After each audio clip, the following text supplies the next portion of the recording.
All right. Kenny Bednarek, I really appreciate you coming on the pod. Thanks for having me. Absolutely.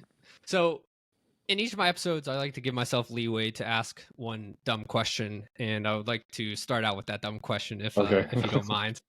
Okay, no problem. And the dumb question is, how cool does it feel to be one of the fastest people in the world? It's cool. I mean, I don't think too much about it. I mean, every time I have a realization, like, hey, I'm actually like one of the fastest people on the planet. But I think it's more so because everybody that I train with, they're on the same level. But I really don't get that like moment until I start training with my girlfriend. Like I started taking her out to sprint and all that stuff. Just everyone in my group wants to be healthy, so start going out with her. And then they're like, "Oh, you're running?" I'm like, "No, I'm jogging." And they're like, "Oh, crap!" So yeah, it's like every year now and then, I'm just like, wow, I'm one of the fastest people in the world, and I mean, it's a cool feeling. I mean, not many people in the world have the opportunity to call themselves an Olympian, or let alone call themselves one of the fastest people on the planet. So, I mean, I love this job. I love the sport. It's one of the few sports that allow me to go travel the world and do what I love. So, yeah, I mean, it's pretty cool. Awesome. What is it about speed, do you think, that, I don't know, gets us humans so excited? That just, like, obviously Usain Bolt was, the king of the world whenever he was there, and just, the track and field of the Summer Olympics is the sprint guys are usually the biggest names out there. So what is it just about speed in general that you think is people?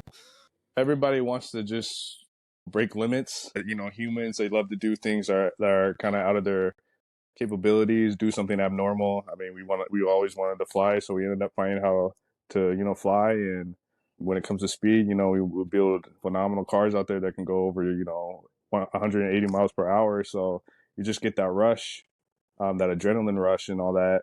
So yeah, when it just comes to track and field, it's just one of those sports. I mean, I also say like track and field is similar to horseback racing. I said people should start betting on us because we're technically horses, but humans.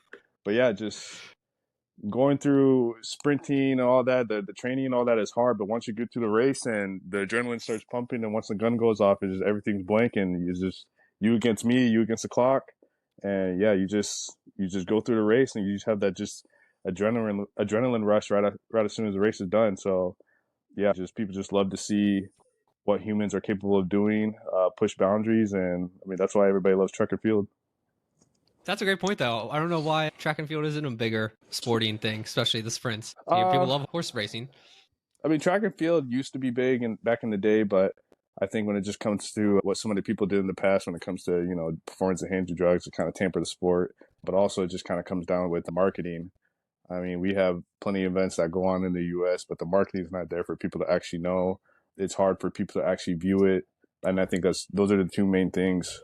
Half the time, most of our races are overseas, and my family, everybody's like, "Hey, where do we go? How can we watch it?" And it's like, "Okay, we got to go through loopholes in order to find exactly where to view it at." And I mean, many people just don't want to go through those loopholes. They want to just be easy, click two buttons, and hey, it's here. And then it also comes out to money.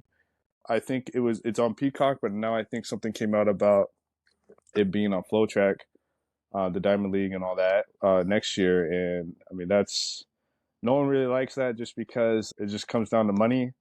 I mean, you can pay, I forgot what the subscription was, $5 something for Peacock, and then now all of a sudden you have to pay $29.99 just to watch a 10-second race, a 20-second race.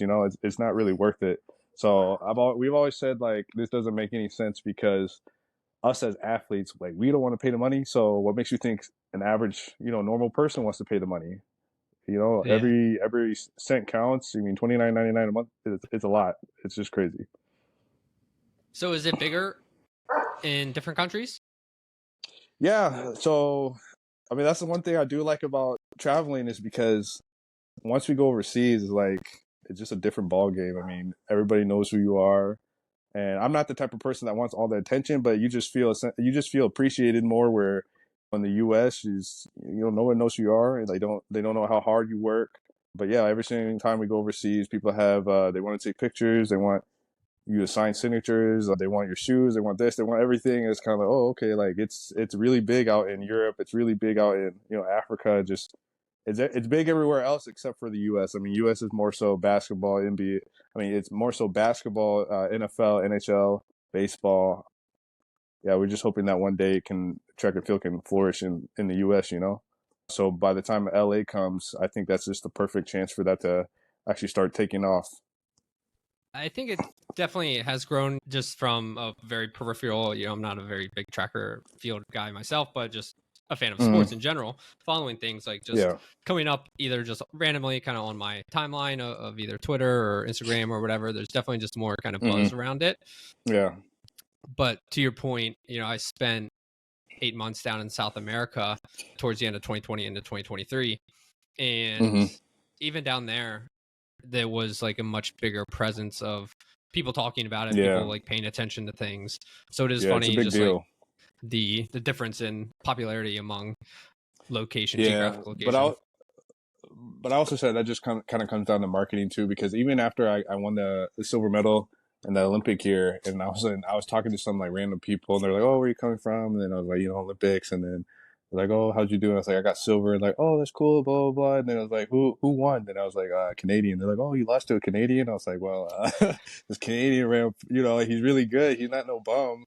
And then it was also like they just don't understand that track and field is a full-time job for most of us, because their first thing was like, "Oh, what are you gonna do? You gonna coach or something?" I'm like, "No, I got a few races, here, there. Like, this is actually my job." And they're like, "Oh, that's cool." So like I said, just not many Americans know exactly the whole ins and outs of being a pro as a track and field. But like I said, it just kind of just comes down to marketing and letting the people understand who we are as a person, hearing our stories, and how much we go through every single year. And so what does a schedule kind of look like for you, and how do you balance, I guess, the long-term schedule of the 4 years of, Olympics, which I'm sure is like your main thing that you focus on, of course. Yeah. And so how do you think about just like training, and we'll talk a little bit more about it a little later, but just like peaking at the right time Uh, versus your normal? I mean, for me, every single year we always have a goal. We got world champs, we got Diamond League, and then we got Olympics every 4 years. World champs are going to be every year now. But yeah, when I became a pro, honestly, I first thought like, hey, I have a lot of time on my hand.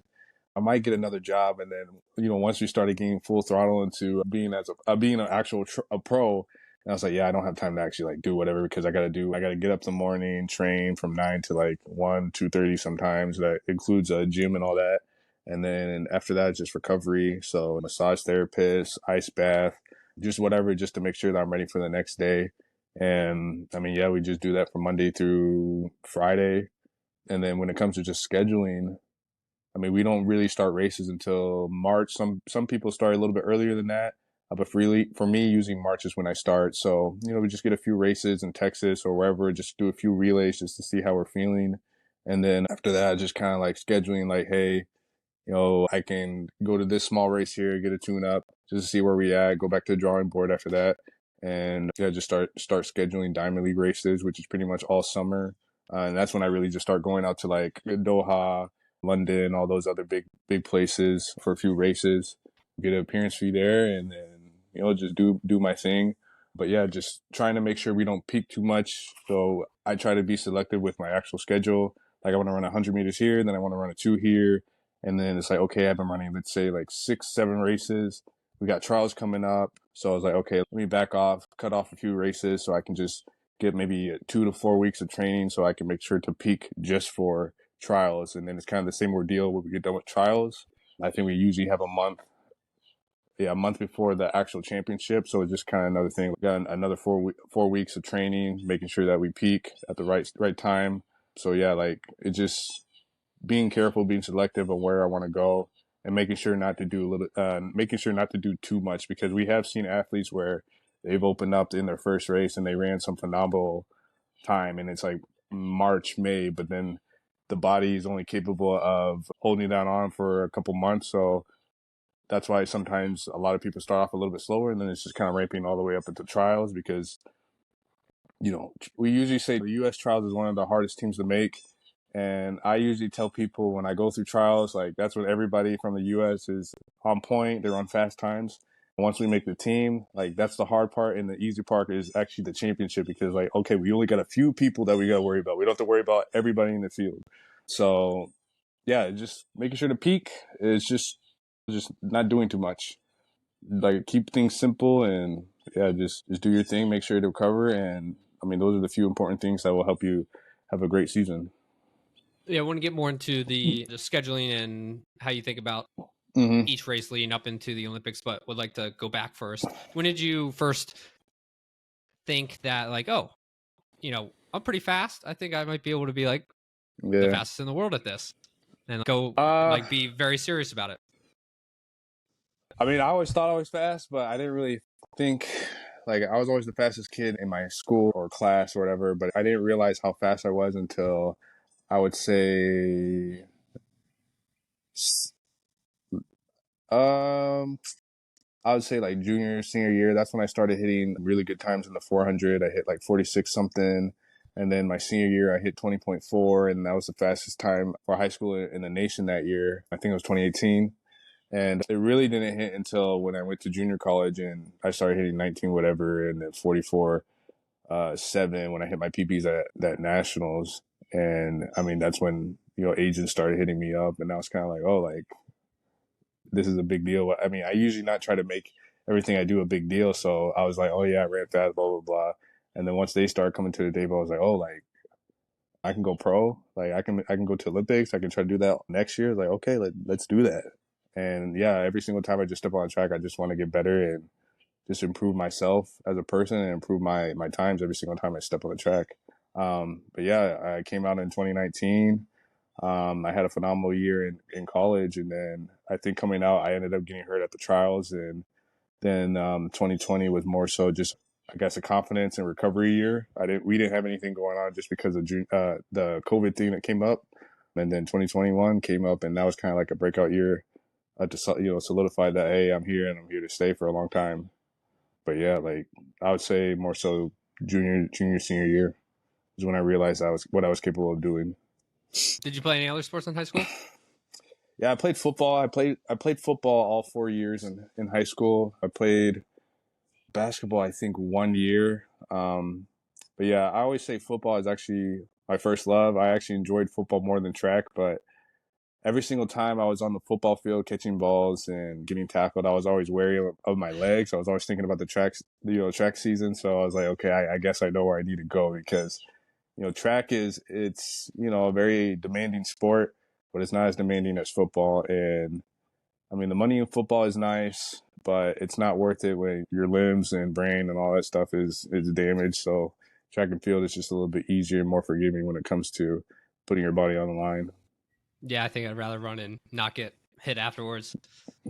I know. I say, like, I even say now, like, maybe I could be a kick returner right now, because I have a friend that was training with us and he was in the NFL for a little bit. And I was like, what do you think I'd be kick returner? He was like, oh, you'd be good. And I was like, maybe I should do it when I'm 30. Have some fun. I'm fine with doing simple things, but I'm not trying to be on the field every single play and getting crushed. Yeah, So be a special teams player only. Maybe some punt returns as yeah, well. I said I'm fine with that, because I say I can make a little good money. I'll invest that in whatever, and yeah, I don't have to be a star player. I'll just be a special teamer. So like, that's fine. Team player, I like that. Yeah. Then what was the 2020 Olympics like? Obviously in the middle of COVID, very different than I'm sure you imagined what your first Olympic experience was like. So what was that, one, again, just experience like, but then two, how did you kind of think about it just mentally going into a situation like that? It was honestly, it was just weird, because when the whole COVID thing came out in 2020, like, I was experiencing life for the first time, being on my own. I was kind of like, well, the whole world has gone to shit. So I was like, is this how life's supposed to be? Because like I said, like I was 21 coming out and just trying to figure things out, rent, all that stuff, taxes. But yeah, just going to Olympic year was just weird, because we had to take COVID tests everywhere we went. I was always nervous, like, hey, am I positive? Because this guy tested positive. What do I have to do in order to not be positive? And then some people, they would do everything and somehow still get it. So yeah, just being in the village, it was a bubble. It was just weird, because like I said, I wanted to actually explore Japan, see the culture and all that stuff. But yeah, we were stuck in the bubble. Took a test every morning. By like noon, it's like, okay, you're good to go.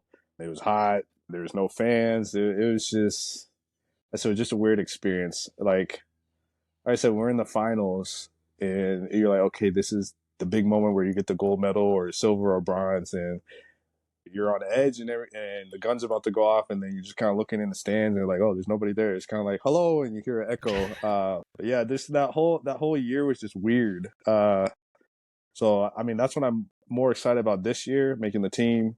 We got to do that first, but I'm just more excited for the actual experience, being able to be in opening ceremony and the closing ceremony, and just having fun. Because like we had a little fun because I know some people in the village.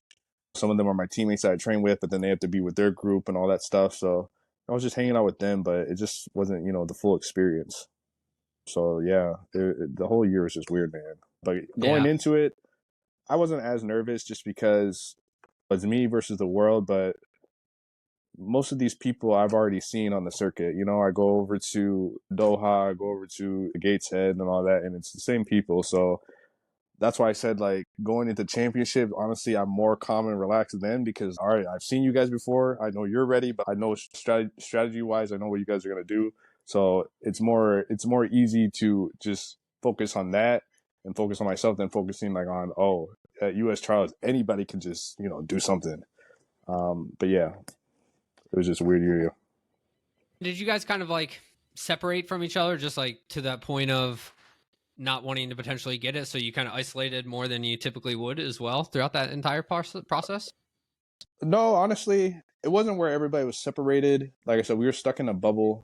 So, I mean, they had a cafeteria and everything. I mean, yeah, if I wanted to hang out with somebody, I just go and hang out with them in their room or they hang out in my room. And I had like two teammates that trained with me. They ended up making it for the women's side. So I was just chilling with them the entire time. Like, hey, you want to go get food? Okay, cool. And then, I mean, it was no like, hey, you guys stay 6 feet apart.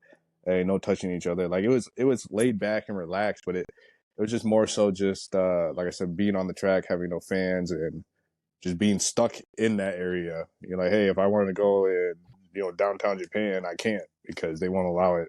And then it's also just, test every morning. And hey, I don't know if I'm going to test positive or not. I mean, for me, like that whole year, I was chilling. Like, people got it. And I was like, well, if I get it, I get it. I'm not going to, be in fear and, live my life like a certain way just because I'm afraid that I might get COVID. Because to me, it was like, okay, it's similar to the flu. Some people end up dying from it, but I'm relatively healthy, so if I get it, it shouldn't be that big of a deal. It's good. I'm gonna just treat it like any other disease.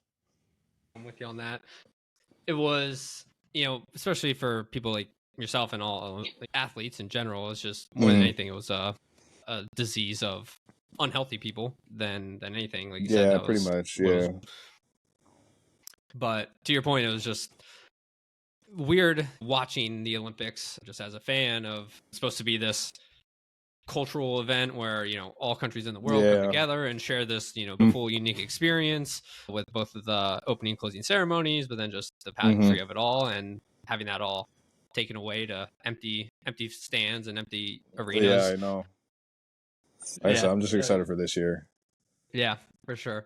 But actually, to the point of wanting to explore Japan, not necessarily able to do that, your nickname is Kung Fu Kenny. Kung Fu So Kenny. Yeah. where did that come from?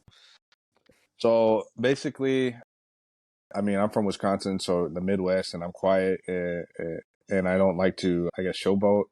So for me, it was like, hey, I'm coming out. This is my breakout season. And what can I do that would make me stand out above everybody else? We got Nike athletes, Adidas athletes, and half the time we all look the same with the Nike uniforms. I mean, there's really nothing to differentiate every other athlete. I said for the women, it's a little bit easier because they got their nails, they got their hair, they can color it, all that stuff. So my signature thing was the headband. So let's say, well, we could go do Kung Fu Kenny because I'm a big anime lover. So it was just kind of like natural. I like ninja stuff and all that. And I'm quiet, so it's kind of like being a silent assassin. And Kung Fu Kenny has a set of values that pertain to me, which is humbleness, discipline, respect, and dedication. So I just try to live those values on the track and off the track. And I mean, that's where kind of we came the name with Kung Fu Kenny. And we had that year, we're going into Japan. So it was like, okay, I could do a little bow out of respect.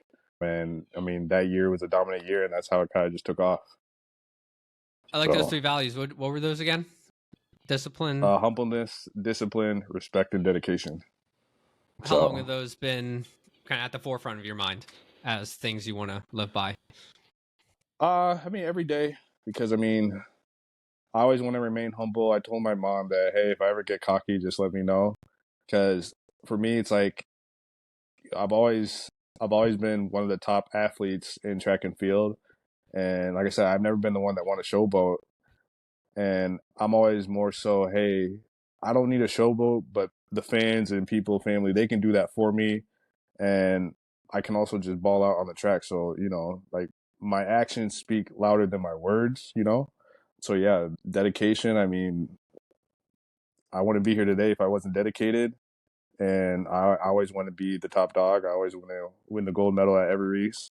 So I mean, that's what I got to do. I got to be dedicated every single day. It could be just simple things. And when it comes with discipline, it's like, hey, if I want to win this gold medal, I got to make sure to sleep at a certain time. Hey, if I want to win this gold medal, I got to eat a certain way. It's just the small things that matter, because the small things will help out with the bigger things. And then ultimately you'll reach your goal.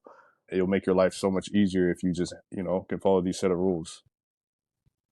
I love that. And do you mind if we talk about your mom, Marianne, for a second? What Oh, is yeah, what does yeah. she what does she mean to you? And can you just tell, I guess your story a little bit, your background? I mean, my mom she means everything, because I mean, if it wasn't for her, I mean, I wouldn't be in this position. Yeah, her name is Bednarek. She's Polish, and she ended up adopting me and my brother at the age of I think we were 3 or 4, and we were in Tulsa, Oklahoma, where she did that. So we lived in Oklahoma for a time, all the way up to I think like 2010, 2011. I think it was 2011. But yeah, like what she did was just incredible, because I think back, I'm like, dang, like she was a single mom. She never married, and she was a very religious person. And it was like, okay, you adopted my twin brother and you adopted my 2 sisters, and you did that all by yourself. Like, that's just crazy, because you think about just dealing with one kid and how hard it is. You're dealing with another kid, how hard that is. Now you're dealing with 4. So I'm like, you did that all by yourself.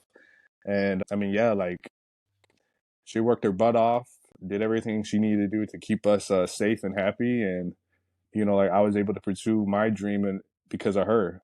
And she's been my number one fan ever since. I mean, she loves watching me run track and field every single day. I always say every single time she's in the stadium that no matter how many people are screaming, I can always hear her voice somehow, because it's just like the distinctive, cry and all that stuff. So, but yeah, like just what she did for me and my brother and sisters is just phenomenal. Because I mean, you gotta have tough skin in order to do something like that. Yeah, but yeah, I just love my mom for it, and I mean, I just try to take care of her, help her out. Now I ended up buying her a house. I think it was last year, and that was just for me to kind of get back to what she did for me. Amazing. What was she like as a mom growing up? Was she strict, disciplinarian? She Uh, she was both. Because yeah. like I said, she's a very very religious person. So, and honestly, this is good for me, because I see some of the kids today. They're like, they need a short leash. A lot of kids don't know how to respect other elderly people or parents, and they're always complaining about stuff here and there. But yeah, I'd say she raised her right. She was really strict. Um, hey, you have a curfew, be home at this time. Hey, you got to do your homework or no TV. Oh, you want to go to a party? Well, you're not going. I didn't even have a phone. I would say how strict she was. I didn't even have a phone until well, I would say my freshman year, and the phone that she gave me was a flip phone. Mm, It wasn't even a touchscreen. So I didn't get a touchscreen until my senior year. And then the other thing was, you can get your driver's license at 15, and she didn't let me get it until I was a senior, because I was like, Mom, I can get my driver's license. Like, why can't we do it? It's like, oh, you're not ready. You're not old enough. So yeah, she just, I think she kind of raised me and my siblings just kind of like an old fashioned. And honestly, I'd rather have it that way, because, like I said, like it helped me be the person I am today. And I just think today, like, there's not many kids out there that are growing up with actual discipline in their life. You see so many kids at like the age of 5, 6, 7, 8, and they're already using an iPad. So I don't agree with that because it's like you're melting your brain away using the iPad every single day. Like go out, learn, have fun, be with your friends, and that's how I was raised. I love it. Is she still in Wisconsin? Yeah, she's still in Wisconsin. She's in Rice Lake, Wisconsin still. I bought her a house near a lake in the middle of town. So yeah, she's still there. She's always been joking around about coming here, but I said no. I said that's too close. I want my space. I was like, I love you, mom, but I need my space. I need to grow up. Gotta separate it sometime. So yeah. What was it like growing up in the town that you did? It was a very small town. You said you came from Tulsa, Oklahoma. You're obviously very small, so you probably don't remember it per Yeah. se. But just Yeah, I don't remember Tulsa, Oklahoma that much. I remember Tahlequah a little bit. Because we were born in Tulsa, but we lived in Tahlequah, so I mean that's pretty much similar to Rice Lake. Like, but yeah, being in Rice Lake, it's a town of 8,000 people, and everybody knows everybody. So a lot of people have the same last name. They're related somehow. Yeah, just a lot of hardworking people there. I mean, that's all I can really say. Is just Rice Lake is simple. I mean, just growing up there, dealing with the snow. I think we had several times where it was like negative 10, 15 degrees. So that was crazy. But I mean, just living there, it was fun, peaceful. And that's what I prefer. I usually like to be out in areas that's not like the city, just because that's a little bit overwhelming for me. Like, there's too much going. Ooh, I can't get bit by something. There's just so much going on in the cities, and it's just overwhelming for me. I like to be around nature. I like to have my own privacy. I don't like how, some places is like, oh, the houses are stacked on top of each other. I can see what my neighbor is doing. I just don't like any of that. But yeah, just being in Rice Lake it was fun. We snowmobile, water skiing, we got ice fishing. I didn't really get the chance to try that, but when the lake froze over, me and my brother would always walk over the lake to go to the library. So yeah, we had a lot of fun over there. You got the ice shacks and everything out there. We also had a ski resort that was near our place, like 20 minutes away, called Christie Mountain, and I always loved going out there. I actually did that, I think, in like Feb. But yeah, I've never tried snowboarding, but skiing was my thing. And yeah, there was not that much to do, but we always figured out what we wanted to do to have fun. yeah, always find something as a kid. Yeah. And then so you turned pro after a year in JUCO, Yeah, you're a JUCO. and you moved down to Florida after that.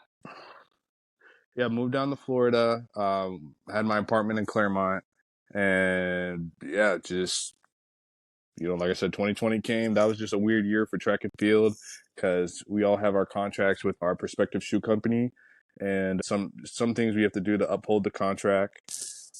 So we had to run races here and there just to kind of do that, and yeah, that was just a weird year because it was like, okay, we're training still for the whole year, but like, what exactly are we training for? Because nothing's like, there's no championships, so it was mentally tough just because, like I said, you're just running fast for no reason.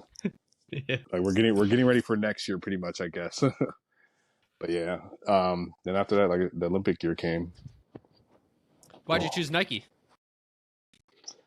Um, Were you always a I Nike guy actually, growing up, or well, honestly, when I came out as a pro, try to use my words carefully. Um, like I said, we can I cut anything actually want, afterwards?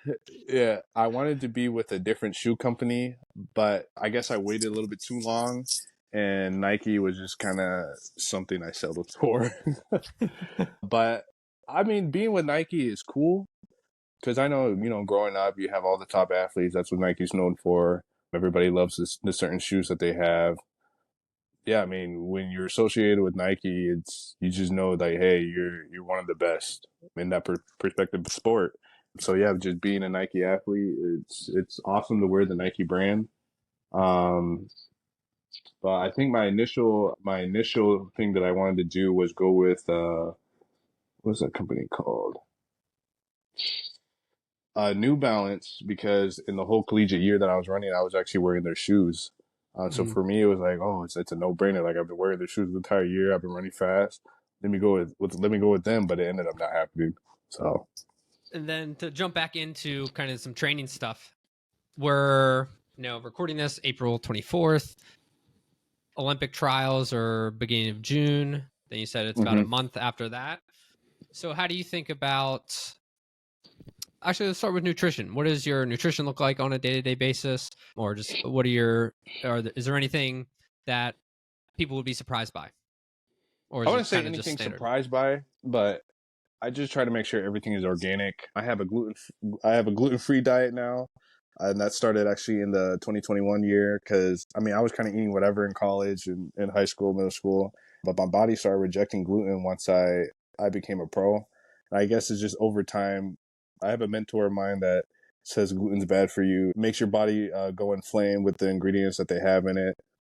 So he said over time, like my body was always rejecting it, but since I was younger, you know, I could just run through it, and then eventually, when the body gets older, it starts to respond in a different way.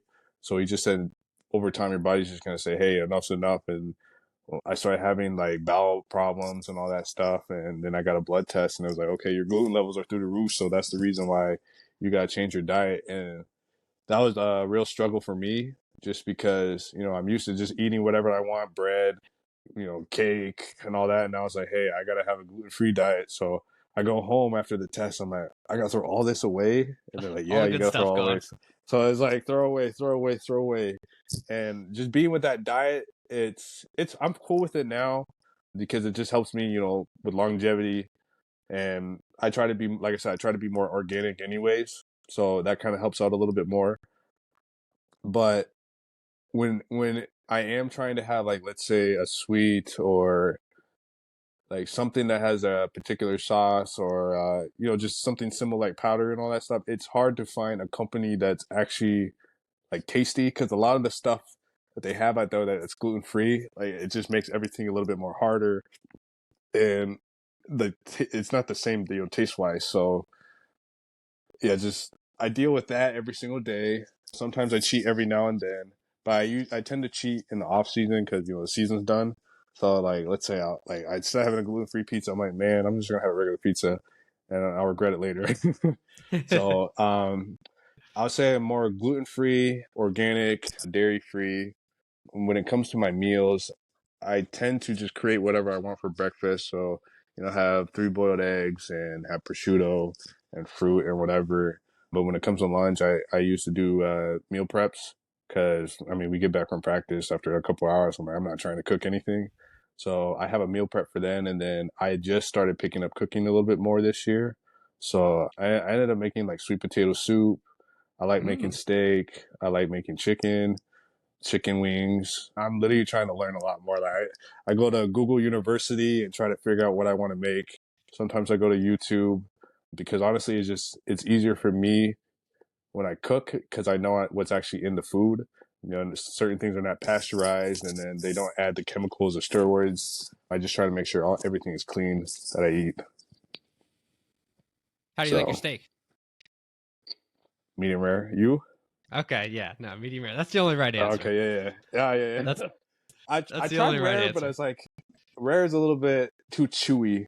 And then the thing that's actually funny about steak, I used to not like steak, and this is the one bad thing I'm about to say about my mom. But the steak that she always made, I think it was like, Just well like well done. done. Yeah. Yeah. So to me, it was just like a brick, and I used to hate steak. I used to hate burgers. And then once I had my cousin make me some steak and burgers, I was like, "Oh, this is delicious." So I think I didn't end up really liking like steak and burgers until like I'll say my junior year. But by then I was always like, oh, I want to have a hot dog. Oh, I don't like bratwurst, but now I love bratwurst. So it took a while for me to actually love those. So Yeah, funny how good things taste when they actually are prepared they're well. cooked well, yeah, yeah, exactly. I was like, Mom, you like to eat your meat like a brick. I don't know how you like that. But have you tried liver uh before? yeah, so I eat liver actually typically like raw. Is How's how that I, taste? to be honest, I just like put some honey on it as well and just kind of throw it back. Honey, And wait, what do you mean? So you don't actually like the taste? Do you like the benefits of it or something or what? yeah, I just like the benefits of it, super Oh, nutritious. okay, that makes sense. Honey and liver, I've never And tried that. Yeah. So yeah, and like if you really want to like kind of not taste it, you just freeze it as Yeah. well, like overnight, and just really kind of just throw it back. Do you try But yeah, no, beet I'll juice get and like all that? liver and onions and stuff. Okay. Beet Have you juice? tried beet? Yeah. No, I haven't. You should try that. That helps. I don't remember the Okay. scientific reason, but yeah, that will help with just daily health. Okay. I hate that Yeah. though. Beet juice is gross. Do you drink Yeah. it? I drink it every day, but I don't like it.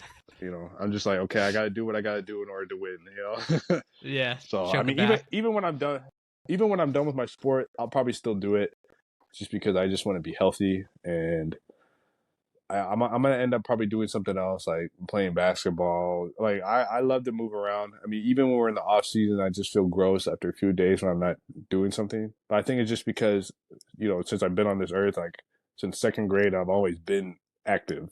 So it's like I can't not be active because Mm-hmm. my body just it's just in my DNA. It's just like, hey, move. You feeling a little sluggish today, and I'm like, yeah, I can feel it. So let me go for a run or play some basketball, hoop around. But yeah, I'm always gonna be active for like forever. Then do you have a pre-race night meal or pre-race meal or any kind of ritual around that?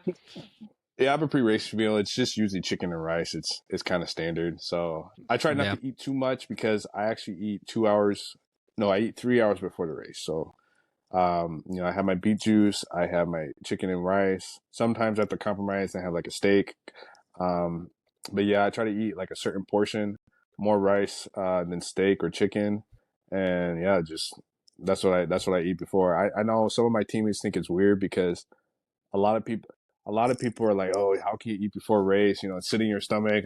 And some of them end up puking, but I'm like, that's all mental. Like if you're gonna, I mean, when I'm running a race, all the water that I drink the entire day, and then I run the race for that's 20 seconds, 19 seconds, or 9 seconds. Like your body uses all of that. So I could be hydrated all day, and then once I'm on the race, I'm peeing yellow, so I'm dehydrated after 20 seconds. So That's it's crazy. like I said, I think for most people, I think it's just mental, or their body's not used to it. If your body's used to a set routine and all of a sudden you change it, then of course you're gonna feel a little weird. And that goes with kind of water too. My mentor was saying that if everybody has a tough time drinking water, even me sometimes. So it's like, hey, I'm drinking a ton of water right now, and it seems like I have to pee every 30 minutes. And it was like, well, that's because your body's not used to it. If you're usually not drinking as much water, then your body's gonna regulate to what you usually do every single day. But then all of a sudden you're doing something else, and it's gonna be like, hey, like what are you doing? And then if you just keep doing that over time, then eventually your body will adapt. And then he said you won't be having to pee every single hour, every single 30 minutes if you drink that amount of water that will keep you hydrated all day. So I mean, yeah, he's a cool guy, and I just try to find things just to keep myself healthy. I look at essential anatomy all the time because I just love to learn like what makes my body click. And if I Hmm. always feel something off, I'm like, okay, let me figure out what's that. I ask him questions every now and then, and yeah, I just try to make sure that I put myself in the best position to be healthy all the time and run fast. Do you track your food, calories, macros, stuff like that at all? I should, but I don't, because for me, it's just like it doesn't matter how much I eat. I just need to eat until I'm full, and then I'm gonna burn it all off the next day, anyways. Hmm. Um, because my like genetic wise, like I never really gained weight, so like dealing with the weight has never really been an issue. So I can eat whatever I want, and I still be the same weight for the next 2 months, 3 months, 4 months. But yeah, like they said, I should track it just because it kind of helps everybody else out. But for me, it's just hard because I'm just always doing so much, and I was like, oh, let me hold up. I gotta track down how many calories. I gotta do this. I gotta do that, and I tend not to like to do stuff like that. So yeah, I should, like I said, but I don't. Does, I don't know, either Team USA or Nike or anybody provide a nutritionist or anything like that to like help Yeah, you? yeah. So Team USA, they have a nutritionist, and we actually have one that comes to our camp every Wednesday, and she's always trying to put some knowledge in the chat that we have together. But I also have a nutritionist from India. because my girlfriend, she's a professional golfer, and when I met her, she ended up putting me onto him, and I actually love him because he's very. I like guys that are like bad geniuses that are very detailed with what they're doing. So it's like, hey, you should take this, and I'm the type of person but like, why should I take this, what's it gonna do? And then he'll explain all the things like, oh, if you take this before blah blah blah, then it's supposed to help you blah blah blah blah blah. And I'm just like, oh, okay. Like I love nerd guys like that, because it's kind of like a trust thing. Like, why do you want me to take beet juice? Well, beet juice will help you with this, before the race or practice. So I'm like, okay, cool. Like, I need to understand why I'm doing everything. I don't want to go by a blind face saying, well, they said it helps. I don't know why, but I'm just going to do it because I just feel Yeah. dumb. Yeah, the more So, fancy words that they use that you don't know what it means, but it sounds are good. yeah, It's like, okay, that guy yeah, knows what he's talking yeah, about. yeah. He always does a lot of studying. So that's what I just love about him, because, like I said, the small details, I'm very into that. So yeah, like that's my guy. And then the nutritionist that we have for USATF, I ask her a few questions every now and then, and I'm just happy that USATF actually provides that, because it just helps a lot of other athletes out and me out sometimes when I need to use her. But yeah, so we have her. We did have a massage therapist that ended up moving on to a different sport, but I think USATF got us another one. So we always have somebody that we can use every single time we need to for free. And then I also have my own massage therapist that I use every week. His name is Robbie. He's a very chill guy. Shout out Um, Robbie. yeah, shout out to Robbie. But yeah, he's cool. He's more a friend too of mine. And yeah, like I started taking him out to meets here and there. Cause yeah, like he's a chill vibe, and that's what I need. Like, I don't want to go to a meet all amped up. Like, I just want to go like, hey, bro, what's going on? Talk about whatever. And the more calm and relaxed I can be, then the more I could actually put down on the track. It's all about the vibe. All Yeah, about it's the all vibe. about the vibe. But that's another thing with I listen to like a lot. I used to listen to like a lot of hardcore rap, but now I listen to Afro beats. I still listen to rap every now and then, but my playlist consists of like a lot of Afro beats, Burna Boy, all the other top guys right now that are more relaxing. Sometimes I listen to like instrumental music because my ex coach was also telling me, he was like, you wake up the day of the race and your body already knows something's gonna happen, so your nerves are always going to be a high alert. And he's like, why would you want to amplify that with, loud music to already amp you up more when you're already amped up? So he's like, you should listen to like more balanced music, so you can make sure to be like, you can be amped up, but not too like excited, because that will make you more prone to errors. So I was like, oh yeah, that makes sense. So I just started doing that for the last 2 years, just to make sure that I'm in that, that flow state, and nothing bothers me, no false start, no nothing. And then I have my routine and everything that I follow. And yeah, I just want to be a chill guy who come into the work and dominate and leave. Come out with the gold. Yep, exactly. I love it. Then when you're on the starting line or just like getting ready for the race, what are you thinking about? Or are you trying not to think at all and just like follow, like, what you've done or what you need to do and just like kind of let everything go at Um, that point? I'm just the second one. I tend to not think about many things, because I say everything we've done that led up to that point, it's told me like, hey, like, I put in the work. I know I'm fast. We're all on the same playing field, but what matters now is just executing the race, and making sure that I don't slip up. So athletes that tend to think about too much before the race, they tend to make mistakes. So for me, I'm just like, okay, let's go. I mean, I said I'm like trying to be as calm as I can be, and sometimes a little bit too calm. Like, I don't know if you ever watched any of our races, but there'll be some times where I'm yawning, like right before we step on the blocks. And it's like, I'm not tired, but I'm just, just chilling. Like, like I gotta run. So Just yeah, I playing just try to mind keep my games with the mind, other my guys. mind calm. Yeah, I got to.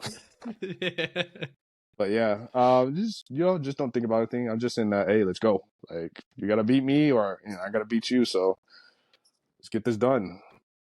Yeah, time to show up. And then when it Yep. comes to actual, again, like peaking and just strategy per like race, maybe we'll just even think about it in the type of Olympics itself. You're running 3-4 times or so to get to the Mm-hmm. final race.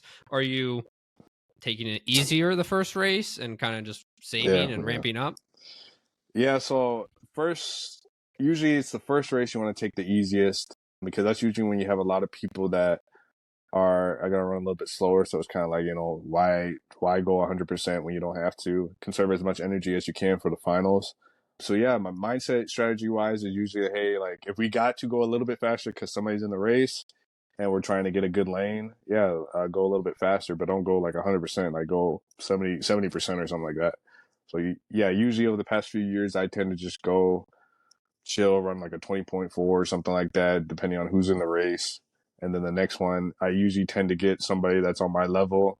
So, it's more of a seeing what he's going to do, just doing as much as you can to edge him out because, what matters right now is getting the best seed time and winning your semifinals because, lanes are on the line. And people tend to want a good lane, which is 6, 7, or 5, which are the premier lanes in the 200-meter. And Why are those the best? because it's all about the curve. If you're in lane 1, you're literally like, let's say I'm Really? 6'2", and I'm in lane 1. Like the bend is different from being out in lane 8, so I have to put way more work in the bend in lane 1, 2, and 3, or sometimes I'll say 4. Then I have to do, in 5, 6, 7, and 8 because it's not as you're not going to As be sharp sideways as like this trying to run. Yeah, it's not as sharp. So that's why we tend to usually want those outside lanes. Like Noah, when Noah ran at the Olympics, I forgot what lane he had, but he had to really gas it out on the turn because he didn't get a premier lane. So that was kind of in his detriment and, made him get the bronze. So yeah, like lanes matter in the 200.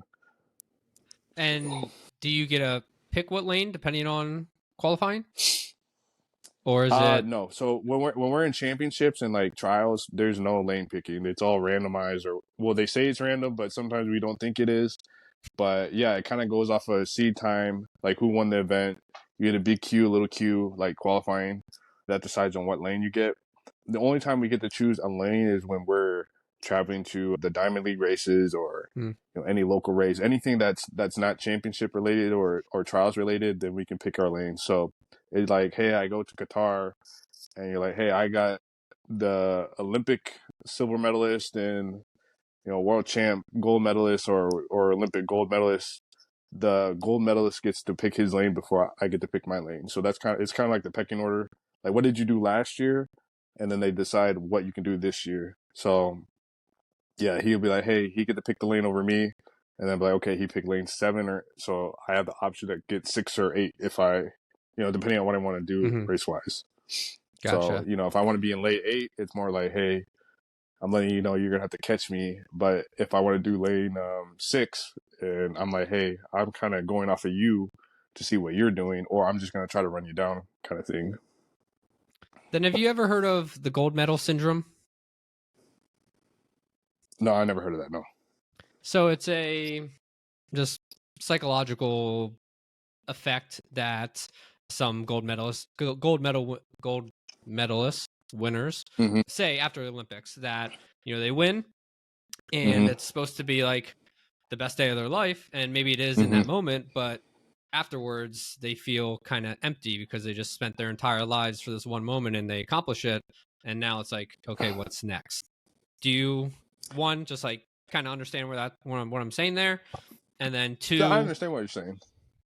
do you think about maybe not that thing specifically, but just like what potentially is next? Ultimately you're going to be hopefully running in this one, then another Olympic still, so that's going to be a little wild. But do you ever think about just like what is next after all this is over? I haven't really thought about what's next because I haven't reached that point yet.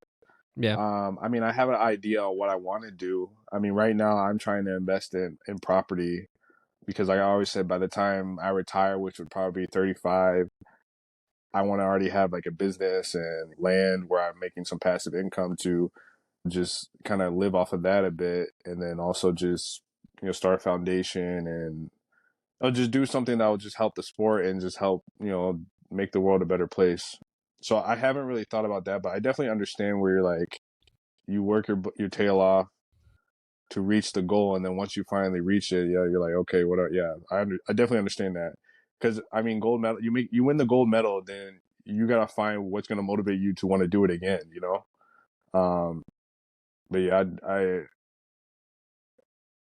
I honestly don't know exactly what exactly I'm gonna do once I reach that point, but at this point right now, like I said, the focus is gold medal.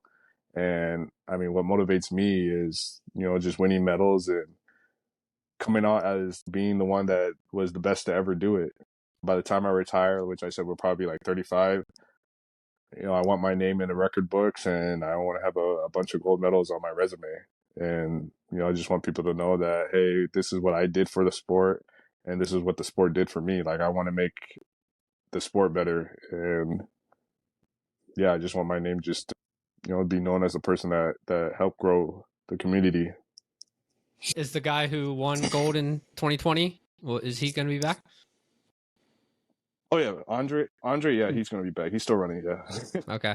But I don't know what form he's in, but it's Olympic year, so anything goes. Like, this is the year where you think you know who's the top dogs, and then all of a sudden somebody else just pops out of nowhere. So, I mean, regardless of what he's done in the past few years, like, I know that dude's going to be ready.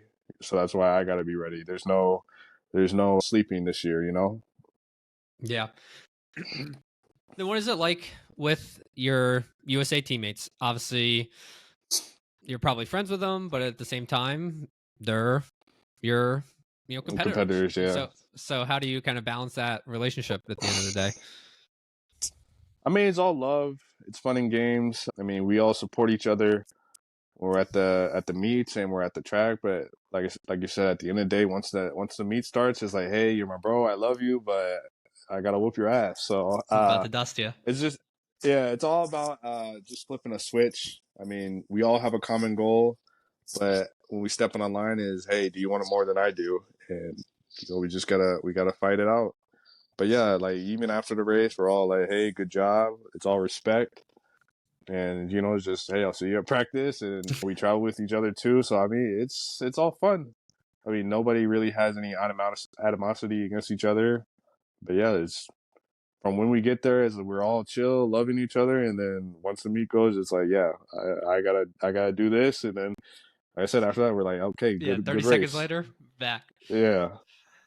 But yeah, we all support each other. I mean, one of my teammates, Courtney Lindsay, I want to support him, and he's been doing well this year. It's his first year out, and we actually know each other from junior college, so we have a history with each other. And I mean, hell, I'll help my competitors in any way I can to make them better, because at the end of the day, it's going to force me to get better. Mm-hmm. And some people are not willing to do that, but I am, because I mean, I know I'm faster, and if you tend to get faster than me, then like I got to step it up.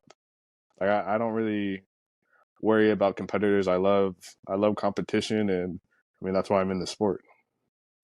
To go off of just the actual events in the sport first for a little bit is I started following you, I think, at the pretty much like beginning of this year in January.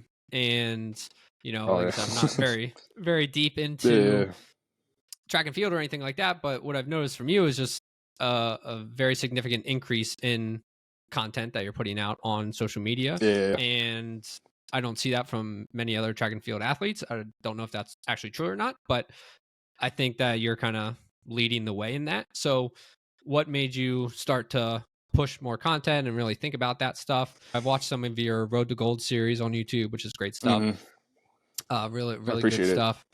And so just what was the kind of start of it, and where do you want to take the content side of things?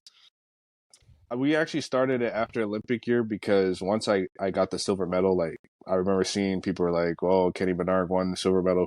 But who is he?" And like I said, I'm quiet in nature, and we wanted to be able to tell people my story. So started on YouTube, Instagram with like small snippets, or 5-minute videos is what we wanted to do. So last year was more kind of me actually getting into the social media, because I'm not really heavily into social media.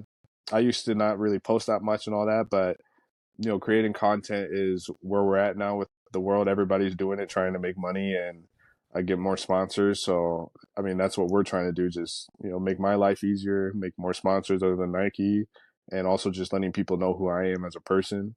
And the whole Road to Gold series we started was just for that. And, when you're watching the Olympics or just every other race or trials, like you see the athletes, you see the result, but you don't actually see, what led up to that. We want to show people behind the scenes, like this is how an Olympic trains, this is the environment he's in. And that's why we started the whole series, just because, hey, this is Kenny Bednarek. This is what he does every single day. This is the type of person he is, like, hey, he's human. He's not just an athlete. So that's why we started the whole series, just so people can actually see, my life and me as a person without me trying to be something that I'm not. Because just, recording and doing my thing and being me and having a camera out, it makes my life easier, and I don't have to do too much in order to show people who I am. But yeah, that's why we started a lot this year. And it's going to help out my brand in the future. And it's just also potentially going to help with me making more sponsors that will end up helping me just with living life and being more healthy and just growing bigger financially and as a person. Like I said, the Road to Gold specifically is really well done, and I'll have that linked in the show notes for people to easily check out.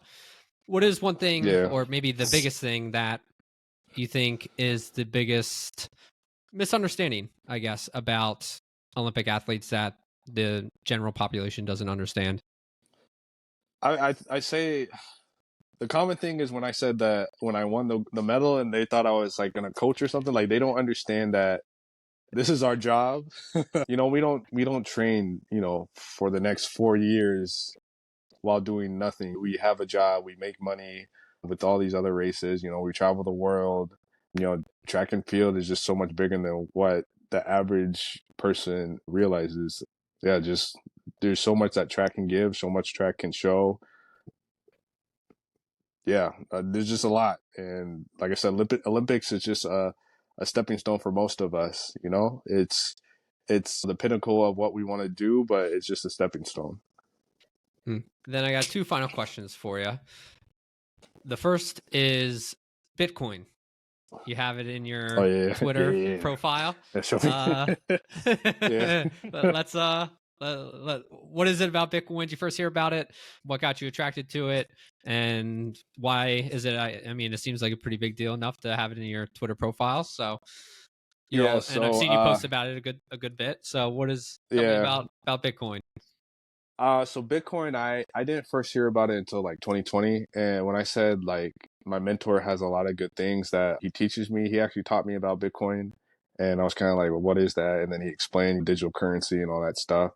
So I ended up putting a little bit in there that year. But then over the years, I just been putting slowly a bit of money in there every now and then.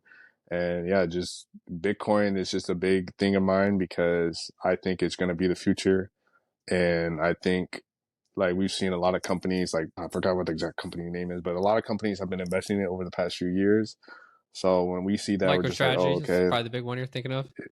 yeah. So for me, it's just what, I'm trying to put money in here, invest long term. I'm not trying to make quick money. So for me, I just put a bunch of money in there and just sitting on it and always just promoting it, saying Bitcoin to the moon. And just, it's like somebody says kind of like gambling, but I think it's if you're trying to do it long term and you have the money to, if you're willing to lose the money, everything's a risk in life. And, putting my money in there is a risk. And I'm just trying to help myself out financially in the future. And like I said, I'm not trying to just, waste money on just random stuff. And I'm just always trying to find out what can I invest in. And Bitcoin is just, so far it's been working out for me. I made some money over the past few years because it's just been going up. So that's why I've always been talking about Bitcoin. I just get excited. We're like, hey, when's the next dip? Oh, the Bitcoin halving's coming in.